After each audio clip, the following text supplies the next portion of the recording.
dehors de la musique, qu'est-ce que vous faites? Oh, ça c'est la question à 10 000 $. Là. C'est vrai que la musique, pour ceux qui me connaissent, me connaissent comme musicien. Mais bon, comme vous l'avez dit, je fais aussi autre chose. J'ai suivi des formations en diplomatie à l'INAM à Dakar. Et là même, je continue encore, je viens de terminer un programme de leadership. Je suis donc un peu dans le monde diplomatique très récemment. Je me suis décidé à servir mon pays, comme on dit. Je pense qu'avec l'élection d'Obama et étant un peu dans la vague de tout ce qui se passait, ça m'a vraiment amené à me poser des questions très fondamentales. Moi, en tant que jeune africain, américain ou américain d'origine tchadienne et étant aux États-Unis, qu'est-ce que je peux faire, pas seulement pour mon pays, mais pour ce continent, et vivant à Washington DC, je vous dis que la réponse est venue très rapidement. Je me suis dit non, il faudrait que je mette mon éducation, mes connaissances, un peu au service du pays. La musique me permet de le faire d'une certaine façon, ça me permet de faire la promotion de ma culture et tout, mais ce que j'ai toujours rêvé de faire, c'est un peu dans cet univers de diplomatie. Donc, je travaille un peu avec l'ambassade du Tchad, ici à Washington DC, donc, comme directeur de cabinet de l'ambassadeur. Donc, j'essaie un peu de les aider dans leurs lourdes tâches pour voir comment on peut changer un peu l'image de notre pays et puis inspirer les gens à aller vers nous et travailler avec nous, investir, faire ce genre de choses. Donc, c'est ce que je fais en plus de la musique. Bon, je manage quand même pour séparer les deux.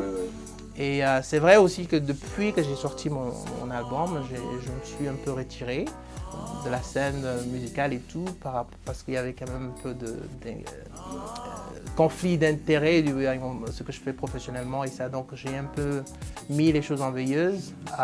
Mais bon, voilà, ça sont les réalités de notre vie, de ma vie. Donc le moment viendra, je sais que j'aurai l'opportunité de pousser ça. On peut dire pour le moins que vous avez une vie bien remplie, professionnellement et artistiquement.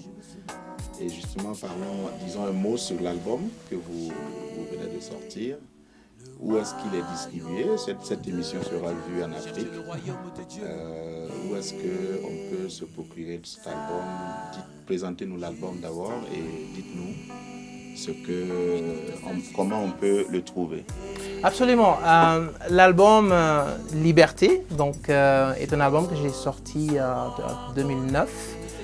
Donc produit par moi-même et donc travaillé dans mon home studio et pour masteriser ailleurs, mais bon, tout a été fait à la maison. Donc c'est un album que j'ai voulu mettre sur le marché, comme je l'ai dit tantôt, parce que il y a beaucoup de questions qui ont besoin de réponses. Et je me bats toujours pour l'Afrique et cet album est justement le reflet de ce combat que je mène depuis quelques années. Vous trouverez des titres comme Droits de l'homme, qui sont des titres, bon, il n'y a pas besoin d'expliquer. Un clin d'œil que je fais au président, aux gens qui ont le pouvoir, qui gouvernent, de travailler un peu dans ce sens. Parce qu'on parle très souvent de la question des droits de l'homme en Afrique, un peu partout dans le monde. Et c'est important quand même qu'on s'encourage mutuellement pour que cette réalité soit... parce que c'est pas vraiment très beau pour moi, africain, de voir ces images d'Afrique et d'entendre tous ces rapports venant d'Amnesty qui parlent de l'Afrique. Je trouve que les gens sur place ont des réalités et il faut vraiment les aider vraiment à ce que leur voix soit entendue. Donc cet album parle un peu de tout. Je parle aussi de la souffrance. J'ai bien dit souffrance. Je vous encouragerai à écouter ce titre que j'aime bien, qui parle un peu de la colonisation. Depuis que le soleil des indépendances, qu'est-ce qu'on a? Qu'est-ce qui nous reste en Afrique? Le constat est qu'il y a beaucoup d'efforts qui ont été faits, mais les réalités demeurent toujours les mêmes. On n'a pas toujours cette liberté de faire beaucoup de choses en tant que pays. Il y a toujours des puissances qui pensent qu'elles doivent toujours nous babysit, comme on dit, nous montrer le chemin alors qu'on est à plus de 50 ans après les indépendances. Donc ça parle un peu de cette souffrance, mais en fait c'est très spirituel parce que je pose la question, pas à un chef d'État, je pose la question à Dieu. Je dis Mbaye Dombaye Ribatouboubé, donc je dis Seigneur Dieu, qu'est-ce que c'est que ça? Pourquoi il y a encore tout ça dans nos pays? Donc, c'est un album que j'ai vraiment mis le cœur pour les mots que vous allez entendre là-dessus. Très intéressant. Il est distribué, le meilleur endroit pour l'avoir, c'est certainement sur le site www.mcgov.com. Ça, c'est mon site direct. Vous pouvez placer la commande. Je sais que couramment, l'album marche, d'après les informations que j'ai reçues, marche très bien au niveau du N'Djamena. Parce qu'on me dit souvent que on entend vos morceaux à la radio. Je ne suis pas sur place pour contrôler tout ça, mais c'est une distribution qui était un peu locale, parce que je l'ai fait d'abord pour me présenter au public, pour leur dire un peu ce que je pouvais faire. Mais je suis couramment en train de travailler sur un album qui, à mon avis, sera peut-être l'album à voir, parce que là, je veillerai à ce que la distribution soit un peu partout. Donc, vous pouvez aller sur le site et déjà même, je pense qu'il y a le link pour download, télécharger un peu les chansons. Et puis, je pense que si vous me contactez directement, on pourra vous donner les informations où vous en procurer. De toutes les façons, je pense que les télés et les radios qui sont en connexion avec cette émission pourront l'entendre, puisque vous nous avez fait la gentillesse de nous donner une copie. Donc à Ouaga également, cet album sera connu, c'est sûr. Mais il n'y a pas de problème. Pour votre émission, écoutez, vous pouvez jouer mes morceaux sur votre émission, il n'y a pas de problème. Je vous permets de l'utiliser dans ce cadre bien précis, il n'y a pas de problème. Bien.